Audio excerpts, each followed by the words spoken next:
नमस्कार। जैसा कि आप पिछले कुछ दिनों से सुनते आ रहे हैं कि मैं रायबरेली में पोस्टेड था और रायबरेली की ऐसी छोटी बड़ी घटनाएं जिनमें कुछ रहस्य या कुछ संदेश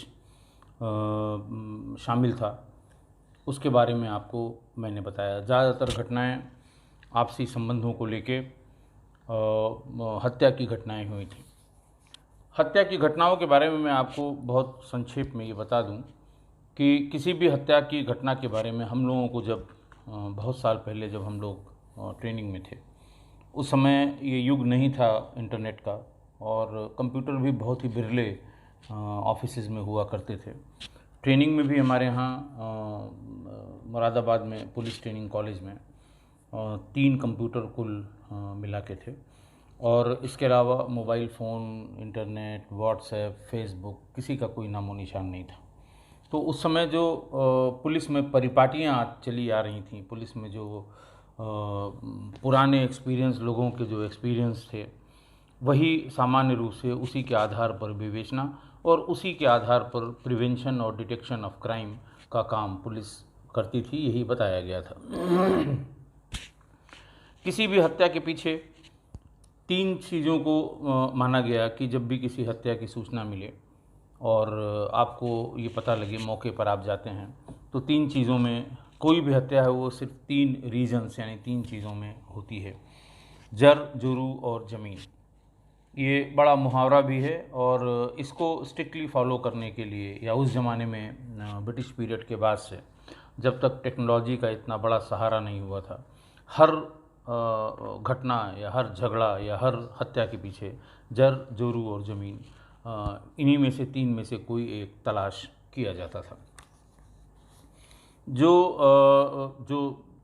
जो नोन कारण हैं, यानी जिन्होंने नामजद रिपोर्ट लिखाई कि साहब फला फला आए और फला ने लाठी से मारा, फला ने गोली मार दी, तो वो नामजद रिपोर्ट हो गई और उसके साथ कारण भी लिखा जाता था कि ये ज़मीन का विवाद था, इसकी वजह से ये गोली मारी, या इसमें किसी महिला का बीच में इन्वॉल्वमेंट था इसलिए गोली मारी गई, या फिर कुछ रुपए, पैसे, गहने, इनकी बात हुआ करती थी।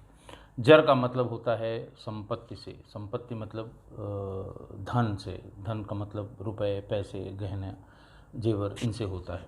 जोरू का मतलब पत्नी से भी होता है और पत्नी के साथ साथ किसी भी स्त्री से होता है, किसी महिला से होता है, चाहे वो अवैध संबंधों से संबंधित हो, चाहे किसी अन्य रूप से उससे उसका संपर्क हो या वो दखल देती हो। और तीसरा है ज़मीन। ज़मीन के एक एक इंच के लिए आपने सुना होगा और बराबर सुना होगा कि बहुत बार झगड़े, लड़ाइयाँ, मर्डर, ये सब हुआ करते हैं। तो कुल मिला के अब तक जो रायबरेली में हमारा एक्सपीरियंस था, वो हमें अपने पुराने गुरु लोगों की, जिन्होंने पुलिसिंग के बारे में बताया था। पुराने लोग जो जब हम अंडर ट्रेनिंग थे तो वो बहुत जगह से बहुत लंबी लंबी सर्विस करके सर्किल ऑफिसर हुए थे। आर के मिश्रा जी उनमें से एक थे, आर एन तिवारी जी उनमें से एक थे, आर डी सिंह उनमें से एक थे। तो ये सब इंस्पेक्टर भर्ती हुए थे, इंस्पेक्टर हुए, डिप्टी एसपी हुए, रिटायरमेंट के कगार पे डिप्टी एसपी हुए। तो वो जब भी उनसे पूछा जाता था कि साहब ये हमारे यहाँ हुआ है, तो यही एक वाक्य कहते थे कि जर, जोरू और ज़मीन में तलाशो, रीज़न यहीं मिलेगा, जब कभी भी किसी अज्ञात मर्डर की बात होती थी।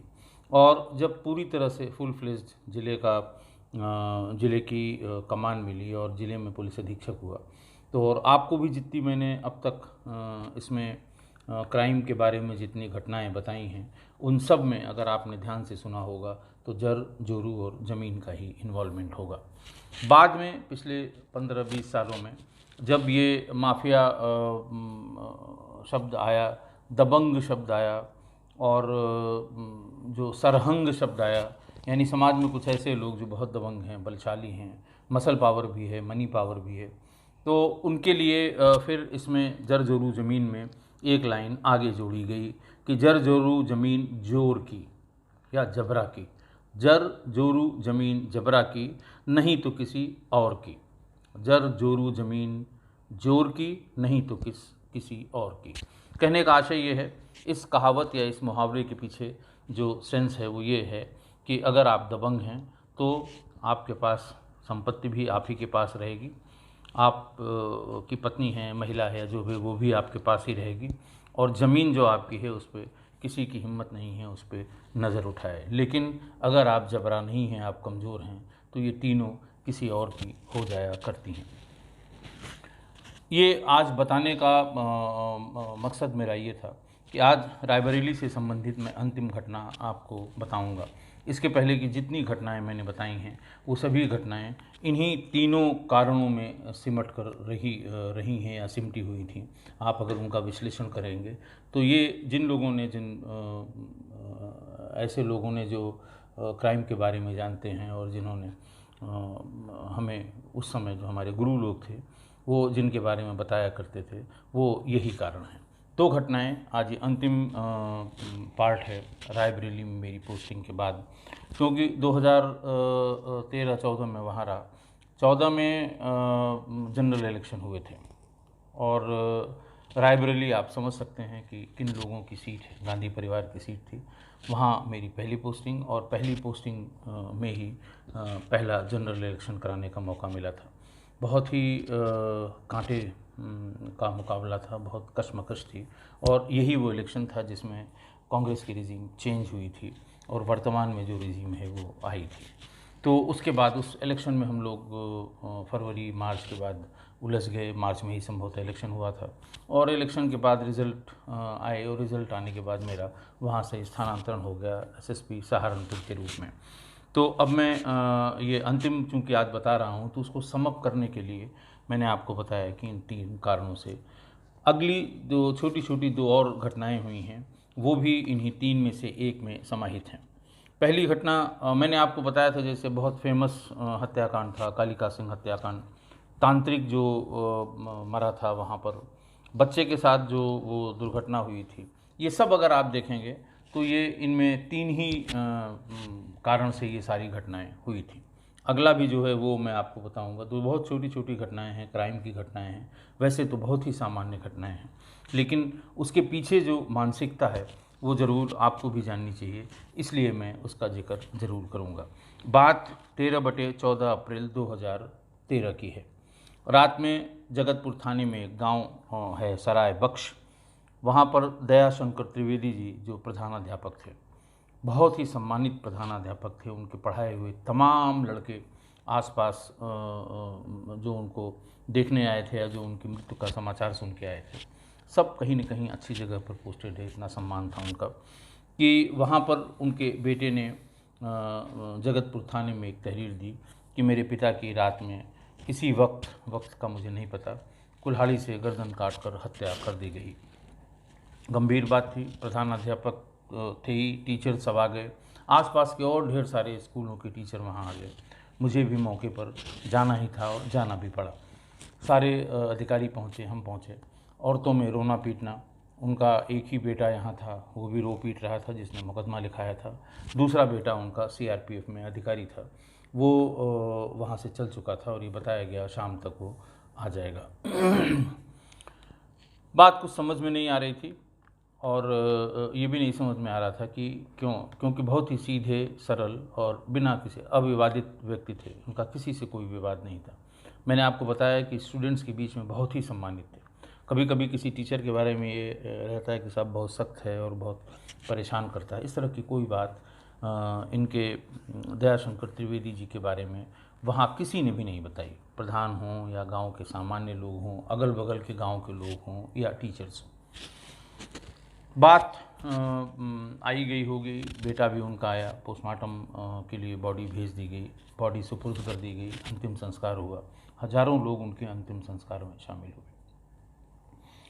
फिर नंबर लगाए गए, बहुत ढेर सारे नंबर लगाए गए, क्योंकि बिल्कुल अज्ञात ब्लाइंड मर्डर था ये, और किसी पे बहुत शक की गुंजाइश भी किसी को नहीं थी।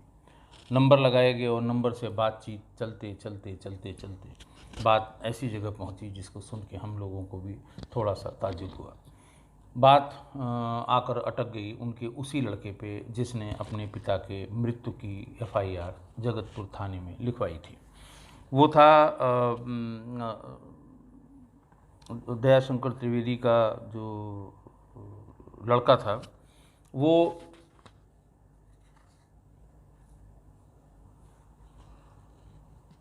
वही इस हत्या में शामिल रहा, दयाशंकर त्रिवेदी का बेटा। 1 मिनट में आपको नाम उसका बता दूं, उसका नाम क्या था।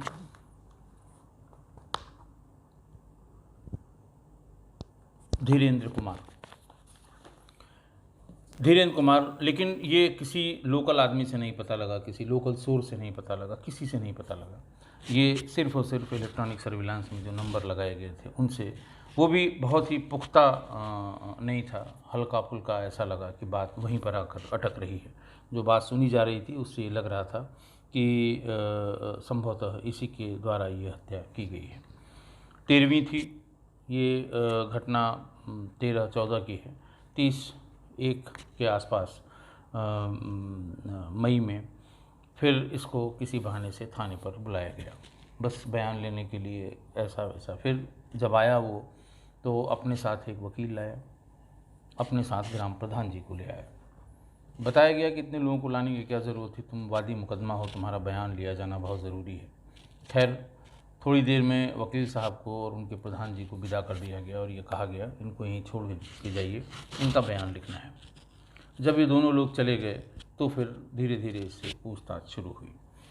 पूछताछ में भी इसने शुरू में बिल्कुल कुछ भी नहीं बताया, और विवेचक ने, यानी आईओ ने, जो प्रभारी वहाँ के इंस्पेक्टर थे, उन्होंने जब ये कहना शुरू किया कि भाई शक तुम पे जाता है, तो ये बिल्कुल बिगड़ गया, बहुत नाराज़ हो गया कि आपको शर्म नहीं आती, मैं उनका बेटा हूँ, इस तरह से बातें वो करने लगा। फिर इसे कुछ कॉल सुनाई गई जो रिकॉर्ड की गई थी। उसके सुनते ही उसने सारी बात बता दी। उसने बताया कि हम 2 भाई हैं, मेरा भाई जो है वो सीआरपीएफ में नौकरी करता है, और वो अच्छा उसका जो परिवार है वो बहुत अच्छी तरह से रहता है, बहुत सुकून से रहता है, उसे किसी चीज़ की कमी नहीं है। मैं भी नौकरी के लिए बहुत मैंने प्रयास किया, आर्मी में किया, सीआरपीएफ में किया, जाने कितने कितने एग्ज़ाम दिए, लेकिन मेरा कहीं सिलेक्शन नहीं हुआ। मेरे संगी साथी जितने थे उनका भी सबका एक एक करके सिलेक्शन हो गया, लेकिन मेरा सिलेक्शन नहीं हुआ। मैं बहुत परेशान था। पिताजी भी कभी कभी दुखी होते थे कि तुम्हारा भी हो जाता, हमारा रिटायरमेंट का टाइम आ गया है। इसी बीच मुझे ये पता लगा कि मृतक आश्रित में नौकरी तभी मिल सकती है जब मेरे पिताजी का देहांत हो जाए। इस सिलसिले में पहले वो बीएसए कार्यालय गया, बेसिक शिक्षा अधिकारी के कार्यालय गया। वहाँ किसी झूठे नाम को बता के कि साहब फलां फलां हैं, हमारे फलां भाई हैं, फुफेरे ममेरे कुछ बता दिया, उनके पिताजी का देहांत हो गया है, कैसे कैसे इसमें मृतक आश्रित वाली नौकरी के लिए क्या क्या करना होगा। उसने पूरी प्रक्रिया बताई। 2 बार में 3 बार में उसे प्रक्रिया समझ में आ गई।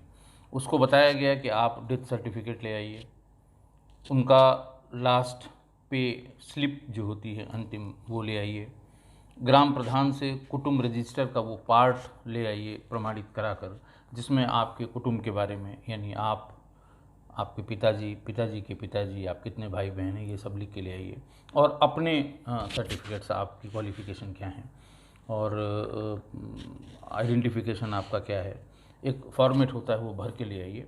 और उसके बाद फिर यहाँ से ये रिकमेंड होकर मृतक आश्रित के लिए लखनऊ शिक्षा निदेशालय में भेज दिया जाएगा। और इस पूरी प्रोसेस में उसने पूछा साहब इसमें कितना पैसा लगेगा। उन्होंने कहा देखिए बाबुओं का पैसा होता है, इनका होता है, उनका होता है, फिर लखनऊ जाके इसे कराना होगा। कुल 65-70 हज़ार रुपये का ये जो रिश्वत की बात होती है, पैसा दे के अपना काम कराने के, 65-70 हज़ार की बात बताई। और ये भी पूछा उसने कि इसमें समय कितना लगेगा, तो उसने कहा कि इसमें 6 महीने में आप परसू करेंगे अच्छे से, हर जगह फाइल को चेज़ करेंगे, उसके पीछे पीछे घूमेंगे, तो 6 महीने, 6 से 7 महीने में आपको मृतक आश्रित का अध्यापक में ही नियुक्ति का पत्र मिल जाएगा। उसके बाद से उसने कहा कि मैंने कई बार सोचा कि अब ऐसे कैसे होगा, पिताजी को मारना पड़ेगा अगर इसके लिए, तो मेरी आत्मा कह रहा था कि मेरी आत्मा गवाही नहीं दे रही थी। लेकिन फिर जब सारे ऑप्शंस तलाश लिए और मुझे ये लगा कि अब मेरे पास कोई और चारा नहीं है सिवाय इसके कि मैं पिताजी की हत्या करूं और उनके मरने के बाद मृतक आश्रित में मुझे नौकरी मिले। इसी उहापोह में काफ़ी समय निकल गया, कई महीने निकल गए, और फिर उसे लगा कि अगर हम तुरंत इस पर कोई एक्शन नहीं लेते हैं या तुरंत हम इस पर अमल नहीं करते हैं तो पिताजी के अब रिटायरमेंट के साल भर ही रह गए हैं, वो रिटायर भी हो जाएंगे और मुझे नौकरी नहीं मिल पाएगी। एक दिन पिताजी की तबीयत ख़राब हुई।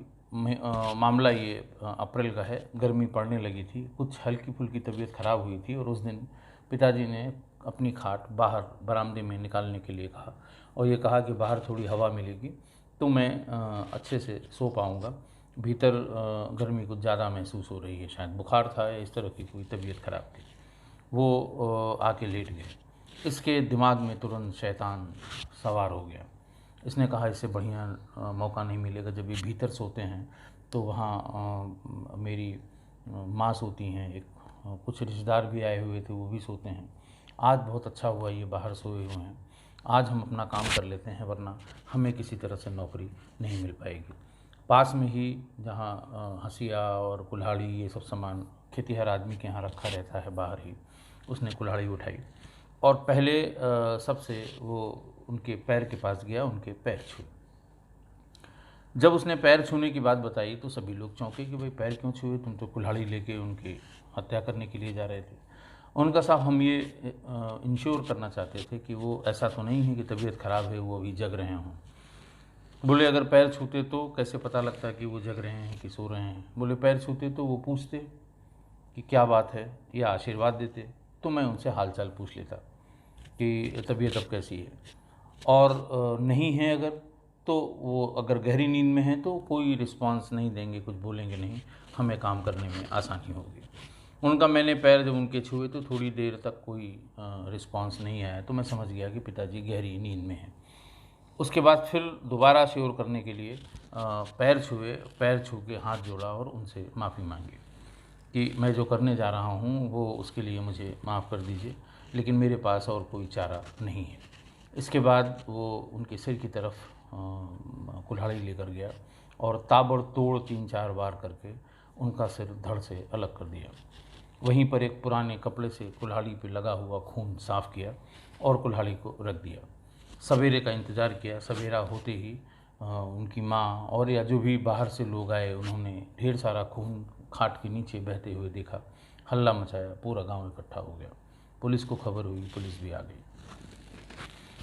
इतनी बात और उसके बाद फिर 13वीं तक वो कुल्हाड़ी वहीं रही। फिर उसको ये लगा कि हो सकता है पुलिस हमसे कोई पूछताछ करे, मेरे मुंह से निकल न जाए। फिर वो एक पुराना घर है उनका, वहाँ भूसे में ले जाकर उस कुल्हाड़ी को गाड़ आया। ठीक है, गिरफ़्तार हुआ, गिरफ़्तार होके जेल भेज दिया गया। अब आप देखिए कि पिता के प्रति उसके अंदर जो भी भावना रही हो, अब तो उसने मर्डर किया तो इसलिए जो भी भावना, अगर कोई अच्छी भावना रही भी होगी तो उसका कोई मतलब नहीं है। पिता ने जिसने पाल पोस के बड़ा किया, और जो अध्यापक है, गुरु है, देहातों में अगर जो देहात से संबंधित हैं आप अगर देखें कि वहाँ पर जो इस तरह के प्राइमरी के टीचर होते हैं या प्रिंसिपल होते हैं उनका बड़ा सम्मान होता है। जिस रास्ते से वो निकलते हैं, उनके पढ़े हुए लड़के चाहे जिस उम्र के हो जाएं, दौड़ के आते हैं, पैर छूते हैं, तब आगे जाते हैं। और ये टीचर चाहे जिस बिरादरी का हो, पैर गांव में इनका छुआ जाता है। और जो वास्तव में गुरुजन जिन्हें कहा जाता है गुरु, वैसा सम्मान होता है। और उनका लड़का, उनके लिए तो पिता भी थे, उन्हीं के पढ़ाए हुए यानी उनके टीचर भी थे। और सब कुछ होने के बाद उसने सिर्फ इसलिए कि हमें नौकरी मिल जाएगी इनके मरने से, उनकी हत्या कर दी। ये रिश्तों की हत्या थी। ये जो पिता और पुत्र के बीच में संबंधों की जो डोरी है उसको तोड़ा गया था, उसको काटा गया था। तो ये इस तरह की समाज में विसंगतियां हैं और आज भी हैं। नौकरी की लालच, लोगों की नौकरी का लग जाना, भाई का जीवन शैली बहुत अच्छी हो जाना, इन कारणों से उसने उनकी हत्या कर दी। अगली जो घटना है वो भी इसी तरह रिश्तों को तार तार करने की है। ये जरजोरू ज़मीन में ये भी कवर होता है। ये जो जर है, जो संपत्ति है, जो उसको तनख्वाह मिलती, जिससे वो जीवन यापन करता, दूर की सोच रहा था, इसके कारण उसने अपने पिता को भी नहीं छोड़ा और पिता की हत्या कर दी। दूसरी घटना है 22 फरवरी 2014 की। एक थाना है सलोन, रायबरेली में। वहाँ पर गांव है सटवा। सटवा गांव में अपने खेत पर बनी हुई एक झोपड़ी में दो वृद्ध दंपति, मतलब दो लोग जो वृद्ध दंपति थे, रामचरण पटेल जिनकी उम्र करीबन 75 साल और सूरज कली जिनकी उम्र करीबन 72 साल, इन दोनों की भी गर्दन काटकर हत्या कर दी गई। फिर वही हुआ, डबल मर्डर था। बुज़ुर्ग लोग थे, गांव वाले कुछ बोलने को तैयार नहीं थे और सब लोग पहुँचे। ग्राम प्रधान से काफ़ी पूछताछ की गई, गांव से पूछताछ की गई, कोई बात पता नहीं लगी।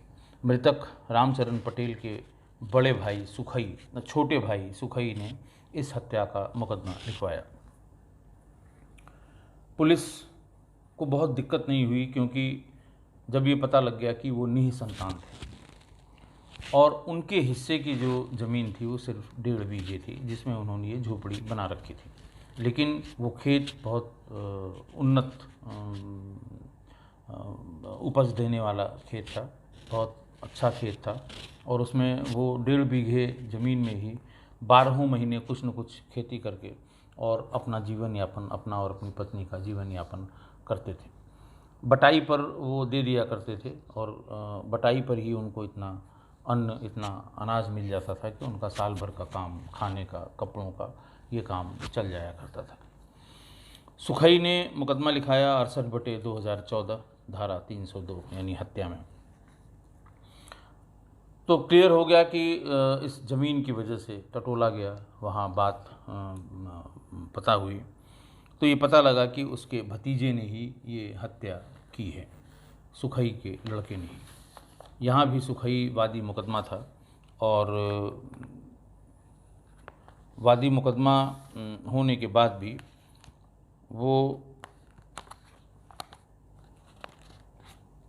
पुलिस जब जब कुछ पूछती थी, पुलिस जब जब कुछ जानना चाहती थी, और रोने लगता था और इस तरह की बात करने लगता था कि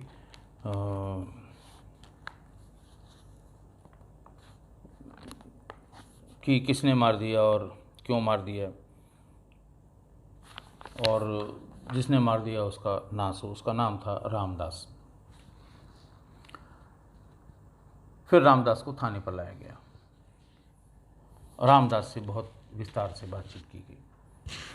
रामदास भी 2 भाई थे। बड़ा भाई उनका सीआरपीएफ में, बीएसएफ में नौकरी करता था और उसका भी रहन सहन अच्छा था, बच्चों का भी रहन सहन अच्छा था। राजस्थान में कहीं पर वो पोस्टेड था और रामदास के 5 बच्चे थे। खेती योग्य कोई बहुत ज़मीन उसके पास नहीं थी। इनके पिताजी के हिस्से में जो आती थी उसमें 2 भाइयों का हिस्सा बटता था, लगता था। ये बराबर परेशान रहा करता था। पत्नी थी और 5 बच्चे थे जिनका पालन पोषण उस छोटी सी खेती में नहीं कर पा रहा था।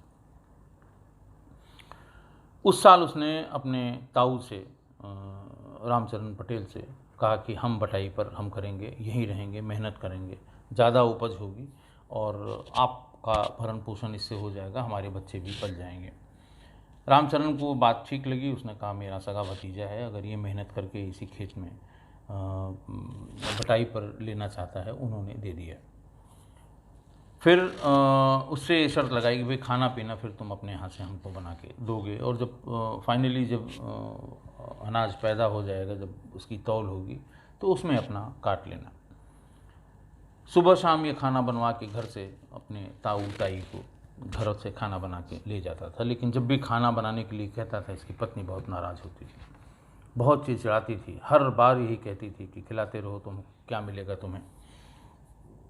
एक दिन इसने अपने ताऊ से जिक्र किया कि ताऊ, वो नौकरी करता है, उसके बच्चे अच्छा पढ़े लिखे हैं, पढ़ लिख लिए हैं, हो सकता है वो कहीं अपना और मकान बना ले, मैं तो कहीं का नहीं रहूँगा और बेहतर ये है कि आप ये हमको ज़मीन मेरे नाम कर दीजिए। 1.5 बीघे ज़मीन है, आप तो अपने साथ ले नहीं जाएंगे। ताऊ का भी अपना कहना। ताऊ ने कहा देखो ऐसा है कि हम अपने जीते जी ये ज़मीन किसी को नहीं देंगे। अगर मेरी ये 1.5 बीघे ज़मीन न होती तो तुम मुझे क्यों पूछते, और जिस दिन मैं मर जाऊँ, और किसी और को नहीं दूंगा, जिस दिन मैं मर जाऊँगा तुम दोनों भाई आधा आधा इसको बांट लेना। फिर वो कहने लगा रामदास कि देखिए उनके पास तो सब कुछ है, उन्हें इस ज़मीन की ज़रूरत भी नहीं है, आप मेरे नाम कर दीजिए। लेकिन वो दंपति बिल्कुल तैयार नहीं हुई और उन्होंने उसके जो तर्क दिए वो भी बहुत ठीक थे। उन्होंने कहा कि अगर हम दोनों में से कोई एक पहले चला गया तो जो बचेगा उसकी दुर्गति हो जाएगी। कम से कम 1.5 बीघे ज़मीन की लालच में उसे 2 जून की रोटी तो मिलेगी। तुम नहीं दोगे, कोई और देगा। जिसे फसल लेनी होगी, जिसे जोतना होगा, वो अंतिम संस्कार भी हमारा कर देगा, क्योंकि मेरे बच्चे नहीं हैं। ये सुन के वो चुप हो गया। ये जवाब उसने अपनी पत्नी को जाके बताया कि वो ऐसा कह रहे हैं। पत्नी ने कहा कि नहीं, आज खाना नहीं दूंगी मैं उनको, आज खाना नहीं बनाऊंगी। तो उन्होंने कहा नहीं, आज खाना बना दो, आज तुम्हारा सारा दुख दर्द मैं दूर कर दूंगा। उसने बताया कि अब मैं बहुत आजीज आ गया हूँ, तंग आ गया हूँ और इन दोनों को मैं मारूंगा। पत्नी कुछ बोली नहीं, खाना बनाया, खाना लेके वो गया और वहाँ पर उनको खाना खिलाया, वहीं सो गया। रात में किसी वक्त जब उसे अंदाज़ हो गया कि दोनों सो गए हैं, तो फावड़े से इन दोनों की गर्दन पर इतने वार किए कि वो 2 ही मिनट में उन दोनों की जान चली गई।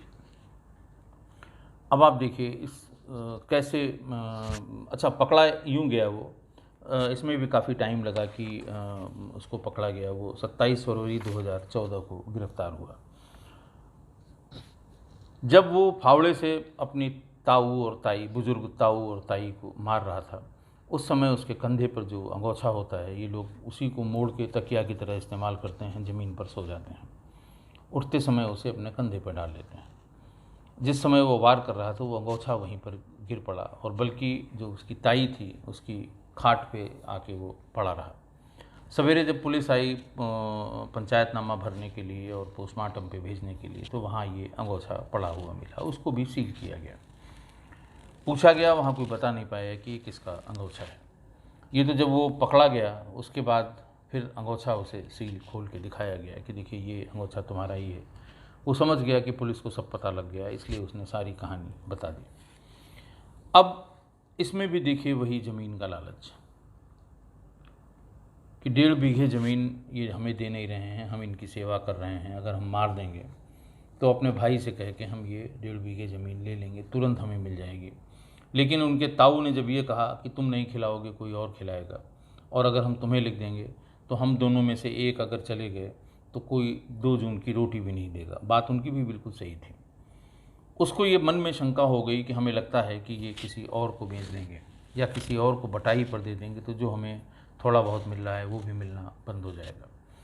इसलिए उसने उस 1.5 बीघे ज़मीन के लिए अपने बुजुर्ग ताई और ताऊ की हत्या कर दी। आज बस इतना ही। कल से मैं आपको अपनी अगली पोस्टिंग एसएसपी सहारनपुर की छोटी मोटी, क्योंकि बहुत लंबे समय में वहाँ नहीं रहा, और जो भी वहाँ के इस तरह के ऐसा क्राइम जिनमें कुछ दिमाग लगाना पड़ा हो, या ऐसा क्राइम जिसमें सब लोगों का जानना आवश्यक हो, चाहे छोटा हो चाहे बड़ा हो, उसका जिक्र करूँगा। आज के लिए बस इतना ही। बहुत बहुत धन्यवाद।